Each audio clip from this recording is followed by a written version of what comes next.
Last time on Graveyard Carz. So one of the nice things about being in the business where I'm at right now at this time period is so many parts are being made now for these cars that didn't used to be made. One of the most rewarding things is to spend as much time as I did with George putting this car together and know that when the roof comes down, the A-pillar holes line up exactly with the pieces in the roof. When Mark knocks on the window, we found it best to completely ignore him.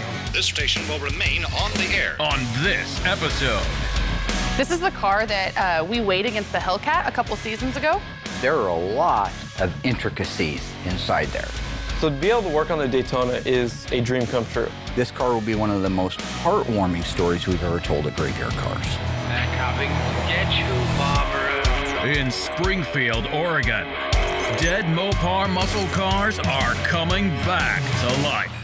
Restored by Mopar master Mark Warman. I'm a liar and a fat mouth. His daughter, Alyssa Rose. Why would you do that? His painter, Will Scott. Got one job. And his cousin, Dougie. Oh, hi, Mark. Welcome back to Graveyard Carz. Yes. Yep. XT29L0G. Correct. You do? You did. You have. I'm sorry. Hang on. You had that car in your inventory.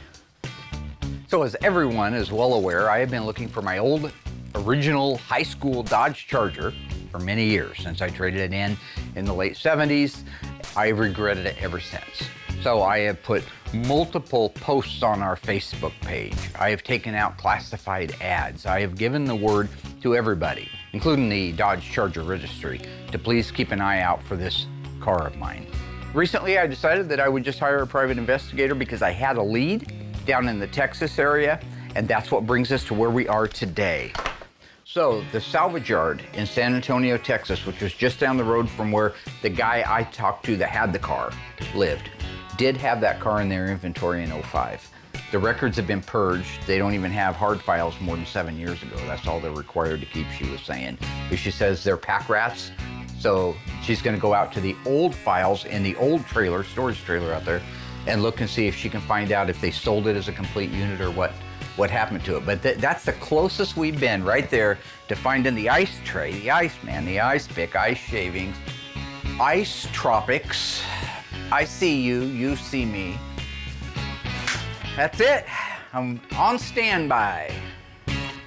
So our 1969 Charger Daytona, if you may remember this vehicle, a few years ago, Tony D'Agostino came out and we debated whether or not that car was nice enough, clean enough, original enough that we wanted to try to talk the owner out of restoring it. The owner sent it to me, wanted it restored, bought the car brand new. The car's been part of his life forever. Got tired of seeing it that way, sent it to us. Well, at the end of that episode, you know that I decided, because the owner has spent so much time with the car in that current condition, yes, we could have done some little minor things to it and lived with it, but we decided that we would restore the car and not try to talk the owner out of it. So that brings us to where we are now. The car was completely disassembled. The body and paint has been done. The drivetrain is completely rebuilt and ready to install, which is where we're at right now. Our Charger Daytona is ready to have a headliner installed. So we're gonna take it to another upholstery shop that I've used for years, Stan's Upholstery. John does a great job. That means that vehicle has to be mobile, has to be under its own rollability. That means that we've got to install the drivetrain in it this morning. We're pretty much set up to lift this off, put it onto the install cart. We have the wheels and the tires mounted up. They're ready to go on. Our goal is to get the drivetrain installed in the car and a steering column so that we can steer it and roll it and move it around and get it over there.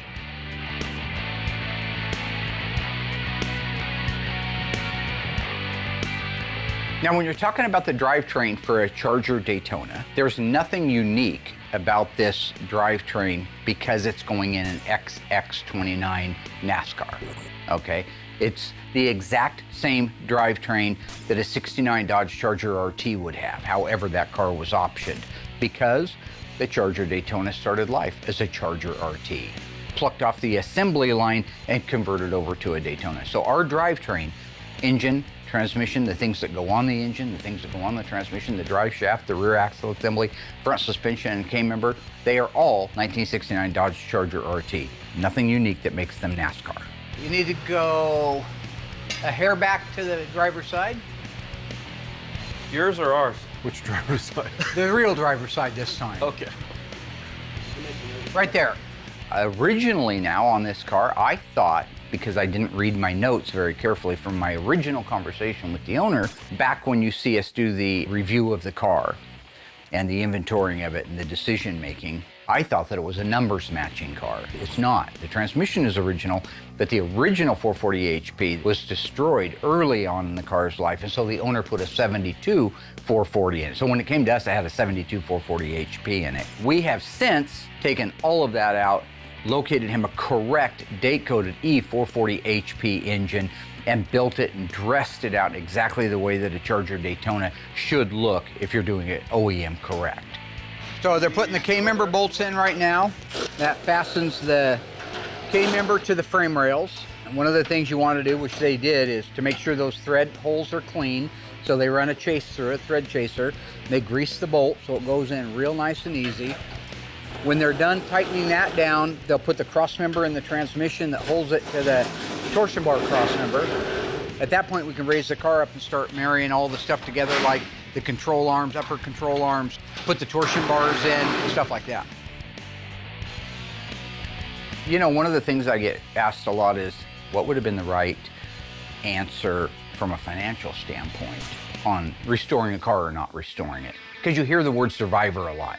This car's a survivor, this car's a survivor. And a lot of people will deem something a survivor, a self-appointed survivor car, when really all it means is it hasn't been restored, but it needs to be restored. A true survivor car is a car that doesn't need to be restored, but looks like a new car or very close to it with some minor over the year changes. You might have a radiator hose that's been changed out and some stuff, but that's a true survivor. This car was in the middle somewhere, but having the wrong engine in it, we established that it had had some paint work done to it, that the interior was actually a little more rough. It needed a seat. The driver's seat, passenger seat was worn down, headrest starting to show some age to them, dash was showing age. Really the answer at that point was this car needed to be restored. However, from a financial standpoint, I think that the owner, who, keep in mind, bought this car brand new, financially, he could have sold the car for probably as much money in that condition as he could now that it's been restored. So financially, yeah, he's out X amount of money for the restoration. He's no further ahead financially, but it isn't about the finances always. You're talking about an owner who bought the car new.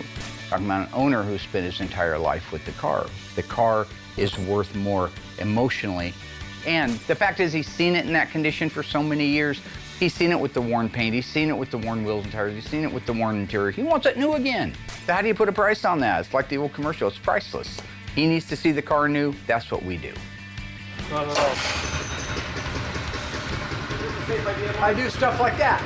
I do what I want when I want. Everybody knows I like to have a little bit of fun. All right, there's nothing wrong with having a little bit of fun. You hear that? I just built this mini bike. You guys keep working. I want to ride a mini bike around the shop. I ride a mini bike around the shop. You know, what about that question?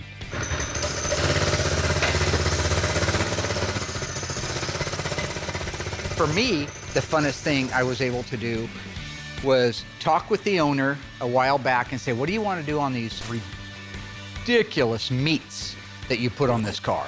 These, I think they were an M or an L50 14 in the back and some little hokey thing in the front. They were a 5-slot mag. They were probably, they're broken. I can't use them, but I think they were Anson mags, old school ones.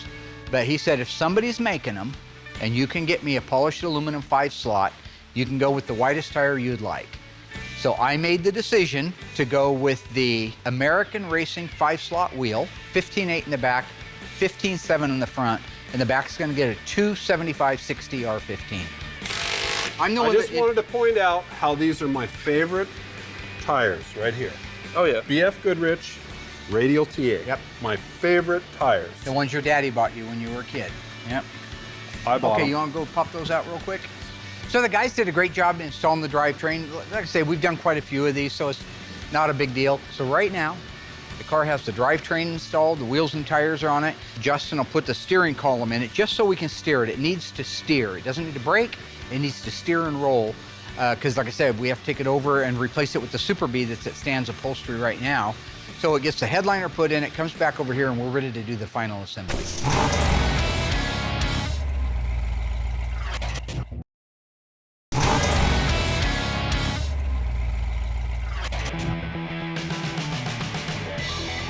Now that our Daytona has the headliner in it and it's back to the shop, Justin and Alyssa are going to install the sound deadening material.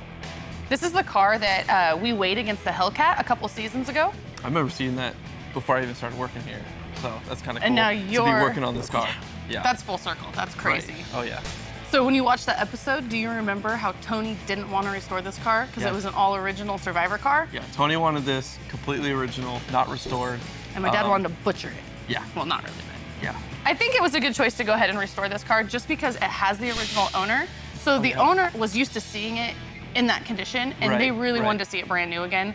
So I think in that case, all jokes aside, my dad made the right call to restore it. Yeah.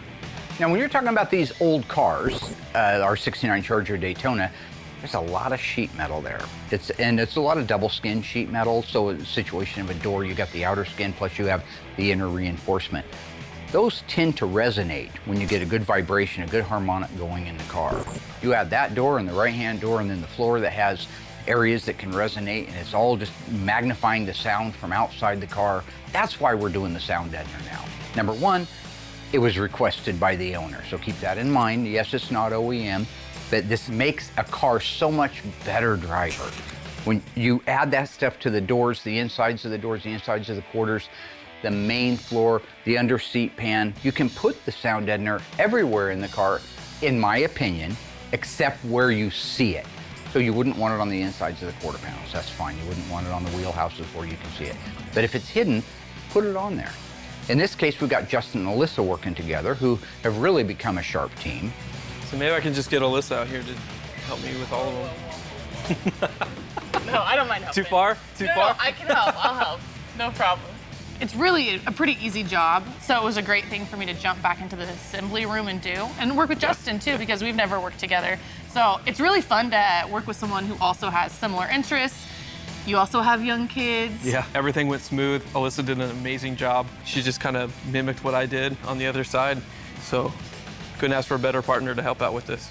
It's nice to see that Alyssa can jump from working with Doug on an engine, over to working with Justin, down to the body shop with me, up into the parts room, back down to quality control, and she's still great with customers out front. And I think it's really cool that he saw this car in the episodes back when he just watched the show. When they took this car to the weigh station with the Hellcat and kind of just did that shootout against these cars, you know, I was watching this episode with my father-in-law, who's now passed. So just being able to work on this car, seeing it on TV, you know, just sitting on the couch, and then now being here working on the car, it's just so cool. So at the end of the day, we are installing a non-OEM product in a very OEM car, but it's a good addition to it, and it's also blessed by the owner. In 1971, Dodge introduced the Demon. Built on the A-body platform, it was available with a slant six, 318, and the high-revving, high-horsepower 340. Standard transmission was a 3-speed manual. Optional was the 4-speed and the automatic transmission. True or false? 1971 was not only the first year for the Dodge Demon, it was also the last year for the Dodge Demon. If you think you know the answer, stay tuned. After the break, I'll let you know.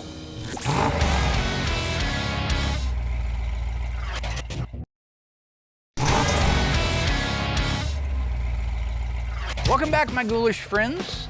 How did we do on that one? We know that the Dodge Demon was introduced in 1971. That was not a lie, that was the truth. True or false, 1971 was also the last year for the Dodge Demon. If you guessed true, you were wrong. Not by a mile, but wrong is wrong. 1972 was the last year for the Dodge Demon. Introduced in 71, went bye-bye at the end of 72. And if you want to talk about the rarest of the A-bodies, 340, 4-speed, one of 2051. What makes it even rarer than that? It's a 346 pack. Wait a minute. Mopar never put a multi-Holley carburetor setup on an A body. No, but Mr. Norm did. We are getting ready to start the disassembly of a 1968 Dodge Dart. This is a very special car, not just because it's 68 Dart. Our A-body fans will love that. But the story behind the car and the uniqueness of the car. So it's important that I do the car and the family justice. So in the winter of 1968, Mr. and Mrs. Stanley walked into Wolffinger Dodge City, the local dealership, and they were looking for a Dodge Dart GTS. So at the time, the things that were really important to her when it came to ordering this car were the color combinations, as well as the 340, the manual 4-speed transmission, and manual steering and manual brakes. So the Dodge Dart Convertible was available for several years before 1968. 67 was a very similar looking car. However, in 1967, the shoulder belts were not out. They weren't even offered as an option. So a 67 Dodge Dart Convertible wouldn't have had shoulder belts. They were optional in 1968, but so new and so different that it's a strange shoulder belt. It's about 8 feet long. It goes all the way back to the B pillar and runs across the shoulder down into the lap. And if you look at this thing, it's an enormously long shoulder belt. But for the Department of Transportation, it worked. Additionally, she wanted headrests because she had read that those were available now. This is the introductory year for them. They became mandatory in mid-year 69, but in 1968, if you wanted headrests, you had to order them. Besides all that, her most important thing was it was a blue car. So she ordered it in blue, with blue interior, a black top, and a white bumblebee stripe. When they walked into the showroom, the car they specifically wanted, with the features they specifically wanted, were not available on any of the cars in there. So typically, even today, a car dealership, they have inventory that they just order that they think is going to sell well. That's a car you say is inventoried on the lot or on the showroom. When it's not available in any of those packages, and it's specific like this one where they want shoulder seat belts, specific colors. They want a 340 with a 4-speed manual steering, manual drum brakes. You have to special order it. You sit down with the salesman and you go through that option book and you say, I want this, I don't want that, I do want this, I don't want that. And at the end, all of that adds up to a certain number. You flop your cash down, they order the car for you. And that's what these folks did. They special ordered a 1968 Dodge Dart GTS Convertible, 344 speed. And that is what we're getting ready to work on now. Now this is funny. It's Mrs. Stanley that actually drag raced that car. That's right, for many, many years, she was a drag racer in it, which now makes sense why she wanted manual steering and manual brakes. Less weight, go fast, save a little bit of money at the same time. But when we talk about these cars being part of our lives and part of our heritage, I mean, she has race slips from when she used to go drag racing. I have got pictures of that car in the snow up to the windshield. I have pictures of their children sitting in the car. When I talk about the fabric of our lives, these cars being it, that car meant something from the minute they picked it up, the day it was done, until 1982, when the car was sold and disappeared. So when you're talking about 1982, you're talking about the United States was in a recession. Times were tough. They had children, they had family to feed. They needed to sell the car. It's one of the most common stories that you'll hear with people who no longer have their original cars. Life got in the way, and it did for them. So in 1982, they had to sell their beloved possession. So over the next 30 plus years, of course, no more did they get rid of it, and they were missing it, and we're in a position to be able to get it back. But unfortunately, they only saw the car one time in their little town after that, and they looked really avidly for it too. They'd take out classified ads, they'd talk to everybody, if you ever see this Dart, we're looking for it. But unfortunately, it just seemed to have disappeared off the face of the earth. All right, so you fast forward now to 2017. Mr. and Mrs. Stanley's son, Jack, he's driving along on this country road. He looks up, he sees something kind of catches his attention. And he can see that there's just a ton of woods and debris, but there are some cars up in there. And he takes a minute and his eyes have to focus. It's Mom's 1968 Dodge Dart GTS Convertible. Right there in the woods with trees down around it, brush all over the place, crushed from the trees, spent decades out there, naked in the elements, is the car. The 68 Dodge Dart that they special ordered from Wolffinger Dodge in 1967. It's unbelievable. Here is the car. That's not even what he went up there for. He just thought maybe he'd find, an old Ford truck or something he could make a buck flipping. And there it was. So once he realizes what this car is, he gets closer, he confirms it, and this is really where the emotions for that family started. He went back and got Mom and Dad, brought them out there, and Mom couldn't believe it. Dad couldn't believe it. First thing she did was ran up to that car and hugged it. Which I would do too if I found my old Charger. I know it's an inanimate object, but there's a lot of memories in that car. And they pulled all the trees and the limbs and the brush and they dug it out and they loaded it on a car trailer. Next thing you know, it's kind of a complete car setting in their driveway. That's when the real story of the Stanley Dodge Dart begins.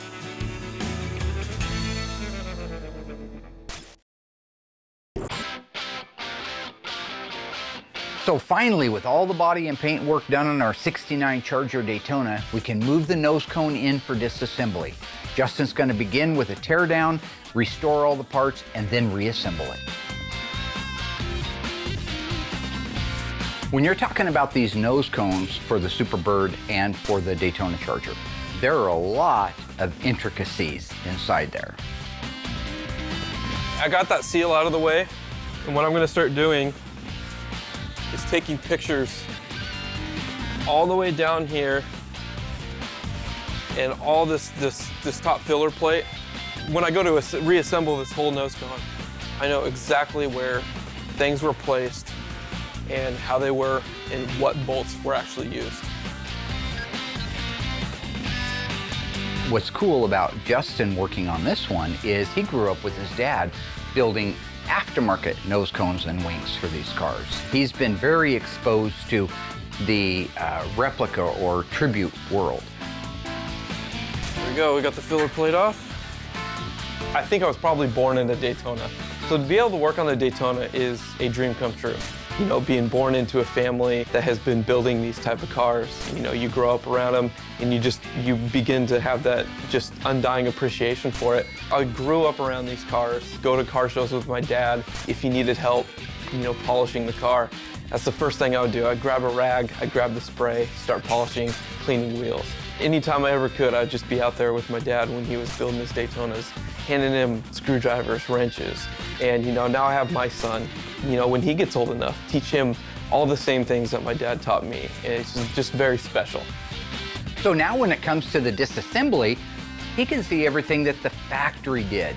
The Z brackets, the running lamps in the front, what they are originally, the wiring harnesses and how they're routed, the bolts, the seals, the rivets that hold the seals in place, the pivot points for the headlight buckets, what the headlight buckets are made out of, the very unique grill insert piece, the lower deflector, the latch tray.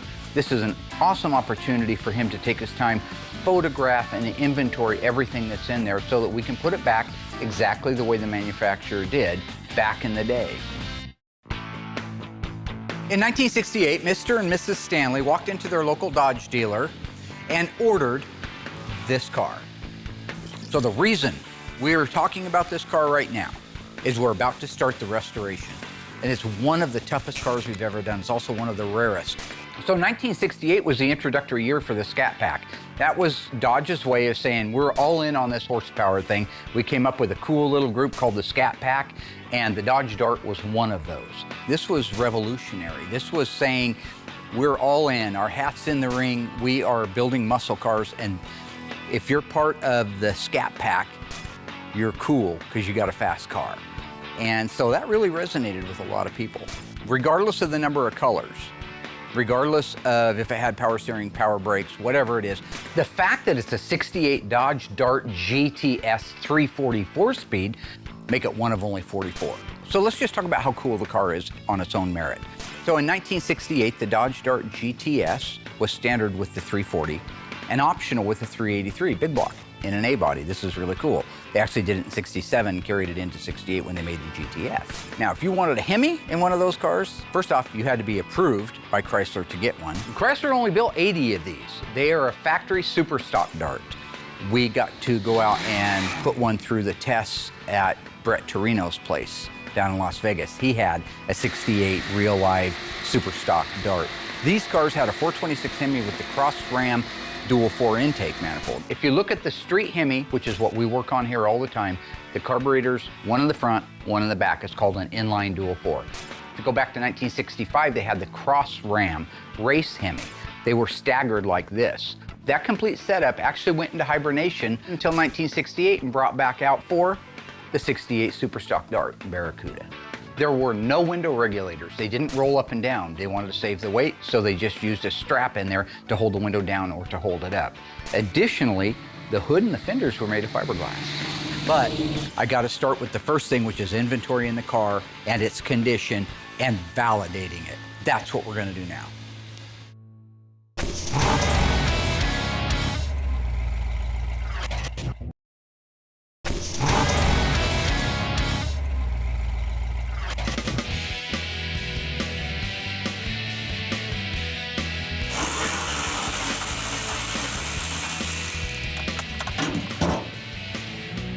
Dodge actually used some of the original components from other cars. The park lamps, they're actually from a 69 Valiant. And you can see that right on the lens. It says 69V, and the V stood for, Valiant, like X stood for the model of the Chargers. So the paint on these headlight doors are actually peeling. They're weathered. They're really, it's from 1969, so it's like 40 plus years old.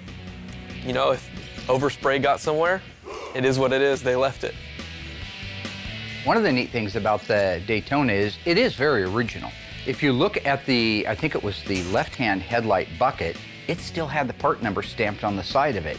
So we're documenting that so that when it's completely done, we can duplicate that part number. Even though you'll probably never see it in a million years, that's what we want to do here at Graveyard Carz. Because if somebody were to crawl up its butt with a microscope, or what was it Eddie Murphy said in Beverly Hills Cop? He was pretending he was a federal agent, and he said, I'm gonna get 100 federal agents to come down here and crawl up your ass with a flashlight. Can you say ass? So the disassembly of the nose cone went really smooth. I was able to get everything torn apart, and we're gonna lay everything out just to make sure everything gets labeled right and put back in the correct spot. Axel-Foley. I'm back. Later, he did say Gondar, actually. Eddie Murphy, right? You can base your whole life around Eddie Murphy's little one-liners. So the car's been here for a couple of years. We've inventoried it, filmed it. I've gotten all the backstory and history on it. It's time now to inspect the car, make sure everything is the way it's supposed to be. So the very first thing I'll do is clean off the fender tag, take a look at the codes on it, make sure they match what the owner told me this car had. LS27 is the Dodge Dart Convertible GTS. 52 is the tire size. 3 represents that it's a 4-speed manual transmission. 207 is the scheduled production date, February 7th, 1968. And this is the shipping order number down here. It's this shipping order number that matches the radiator support, or should, and the trunk lip. It does not match the title or the vehicle identification number. Now, in 1968, they did not put the vehicle identification numbers on the fender tag. They used shipping order numbers. In 69, they used vehicle identification numbers, but in 68 and prior, it's shipping order numbers. So here we have Bravo 8 Lima 164917, 164917. So those match. That radiator support started life with that fender tag, and you can tell that it's all blue. This is all factory blue. All this evidence here, this is good stuff. It all supports it as well. So now we have the fender tag, we have the radiator support, and we have the body colors to match. So that's all good stuff. This decal, if I can get the paint off of it in the key area, which is the left upper corner, will tell me a part number. That part number will coincide with the correct decal for the car. So for example, a 1968 340 would have a certain emission decal on it. I'm looking for that number right now. Beautiful, still in good shape under here. Let me get, right there's the number. Let me clean that off the rest of the way. 2899845.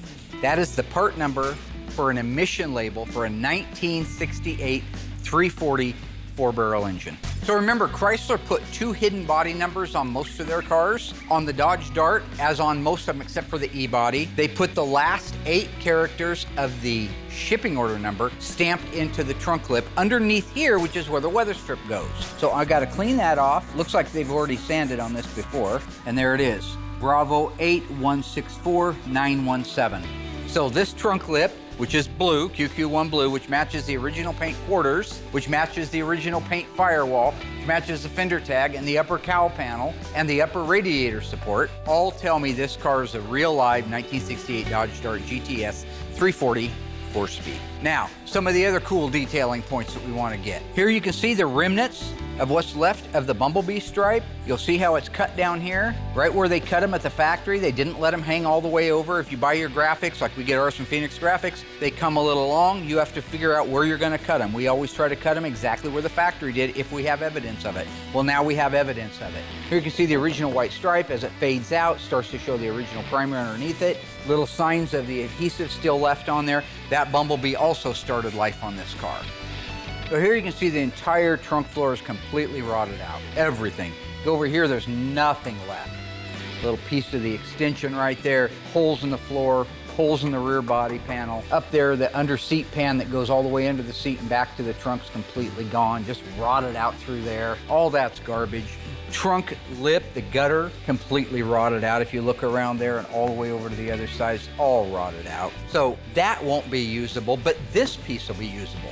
So if we just take this at the spot welds right here, take it loose from the bottom gutter, put a new bottom gutter on this section, we still have a convertible top opening, which they don't make. They don't make the Dutchman panel for a convertible, and they don't make a convertible quarter panel. So in this particular case, we'll save this section and graft it onto the new quarter panels. You look inside the car, it's just a mess. Everything from one end to the other. You start at the under seat pan, the frame rail extension over the inner rocker, rear step wells, the main floor, the tunnel's destroyed. Everything is rotten on this car. But this is a key area that we can save, that we have to save. They don't reproduce it. It's unique to a convertible. We have to save this. The tops of these wheelhouses, we have to save them, and they're in good shape. The rear support bar, beautiful shape. All that can be saved, cleaned up, added pieces to it, and put back in the car as we go together with it. So now you have a dash vehicle identification number, which we have, a fender tag. The fender tag matches the DNA that you're looking at on the car. The radiator support matches, the trunk lip matches. We now have a body numbers matching 68 Dart 344 speed convertible. Done, this car will be one of the most stunning little A-bodies at any show on the planet. But it'll also be one of the most heartwarming stories we've ever told at Graveyard Cars.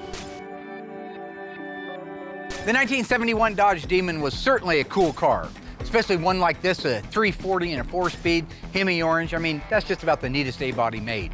However, no part of the body of this car was really designed to be just a Dodge Demon.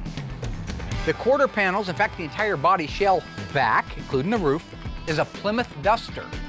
The fenders and the hood are off of another car. What car donated its body parts so that this car could become a real live demon?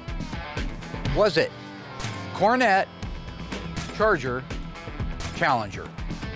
Think you know the answer? Stay tuned after the break and we'll find out together.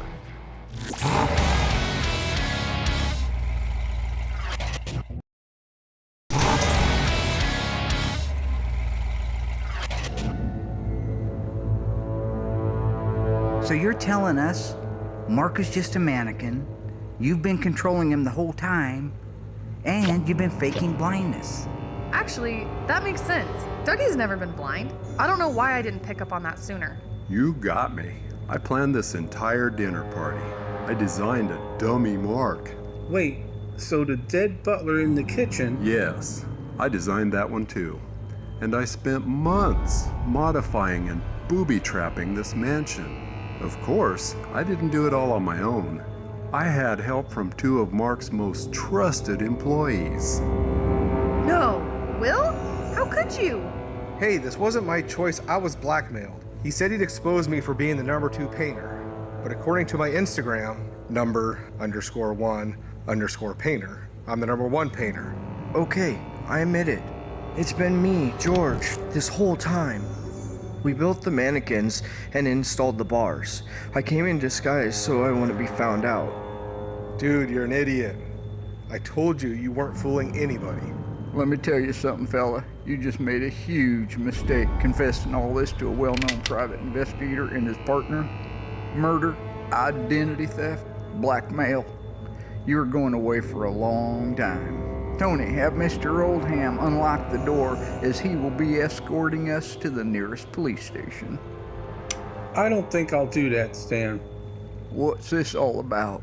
Come on, Stan, what kind of detective are you? You didn't really think I was working for you this whole time, did you? Dougie, you did good. Everything went according to plan. Thank you, sir. That's right. None of you suspected a thing, did you? No one ever has. I've been trying to get rid of Mark for years. Now I've finally done it. That's right. I killed Mark. Me. Royal Yoakum. Oh my God, Royal? Why would you kill my dad? I mean, besides the obvious reasons. For this, of course.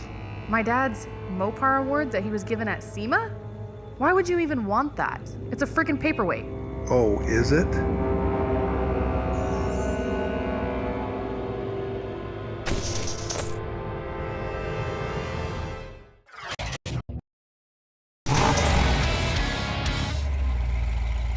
All right, ghouls, welcome back. How did we do on that trivia question of the little A-bodies? The fenders and the hood are off of a Dodge product, while the body itself is a Plymouth Duster.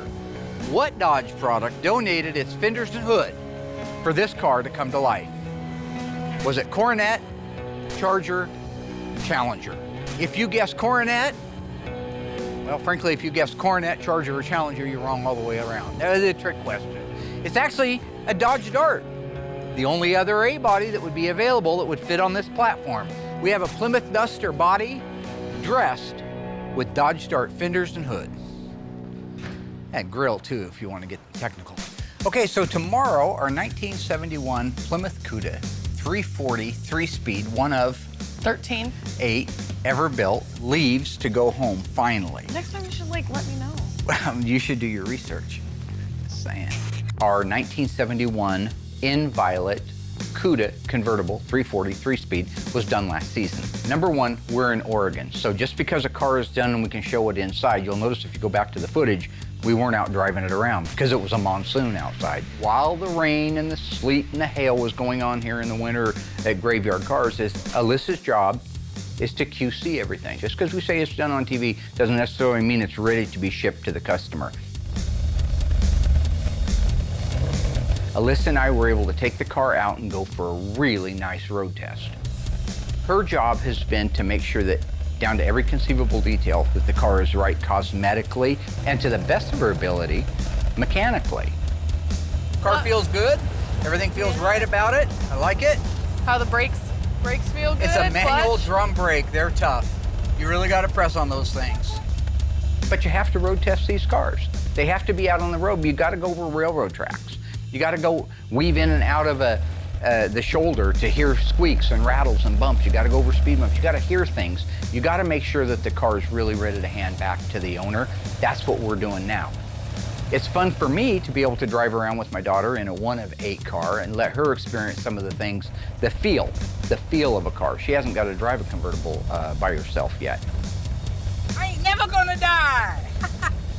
Well, someday. Yeah, not really. This thing drives nice. Real nice. It sounds like it. Just a little bit of stumbling on the acceleration. I have to set the timing in the secondaries and then it's done. You want me to write that in a note? Yeah, timing and secondaries. My mom taught me how to drive a clutch because she has more patience than my dad. An easy driver. One thing is it's a 3-speed instead of a 4-speed, so it's a lot less shifting. It's a lot easier maintenance. This is a good combination right here. There's nothing wrong with that 3-speed. It was neat that she was able to get in the car and drive it. I felt very comfortable that she knew what she was doing, for the most part. So I just want to be on the record. Your mother taught you to drive a You know what stick shift. Rest my case. Woo! Yeah, woo! Now, you know you got to be careful up here. I see what you mean with those brakes. Yeah, they're just manual drum brakes. I'll say it again. MDB, manual drum brake. MDB, manual drum brake. Now what you gonna do here? I don't know. Oh no. Should I go in a circle? The car drove phenomenally. All of the QC work that Alyssa made sure everybody dotted their I's and crossed their T's really paid off in that road test. It's important that if you turn the left turn signal on, that it works and that it cancels. That's a simple little thing. Make sure that the radio works, not just inside the building, but outside the building. Make sure that all of the lights work, all of the systems work in the car. Do all the gauges work? Does the speedometer jump when you're going down the road because the cable needs to be lubricated or it's old and worn? Those are all the reasons for the road test. And this car passed every single benchmark for quality, every single one, without hesitation. This car is ready to be delivered to the owner.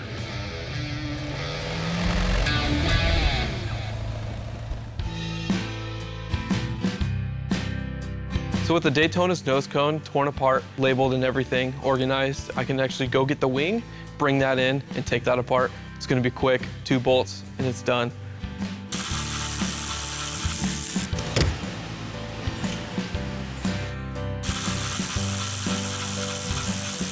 So years ago, when we were doing Tom Partridge's Charger Daytona, the red one with the white wing, I learned quite a bit about the functionality of it. Number one, growing up, because I didn't know, I thought that the Superbird and the Daytona used the same wing. They look very similar, but if you actually back them up next to each other and look at them, there's a considerable difference between the two.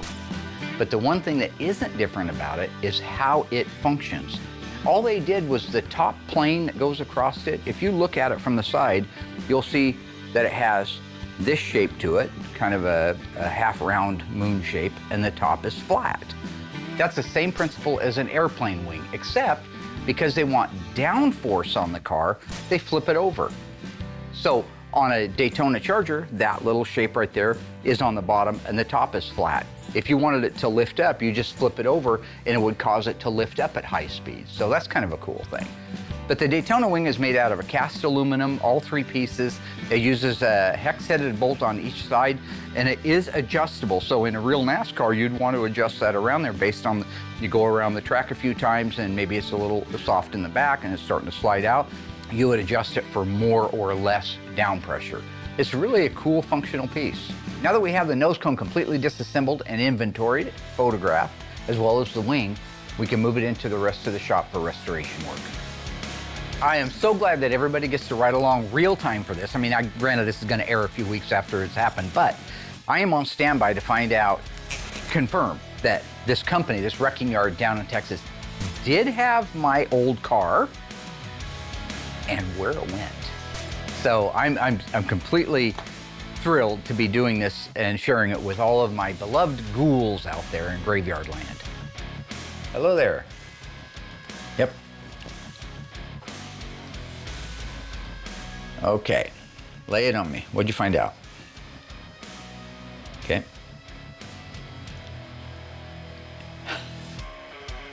That's amazing, because I keep all my files too. I still have detail invoices from 1985 when I started my business.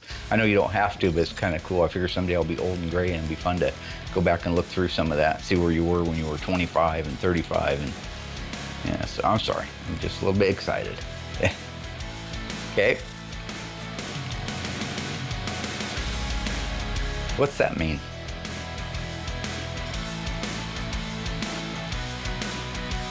What is that?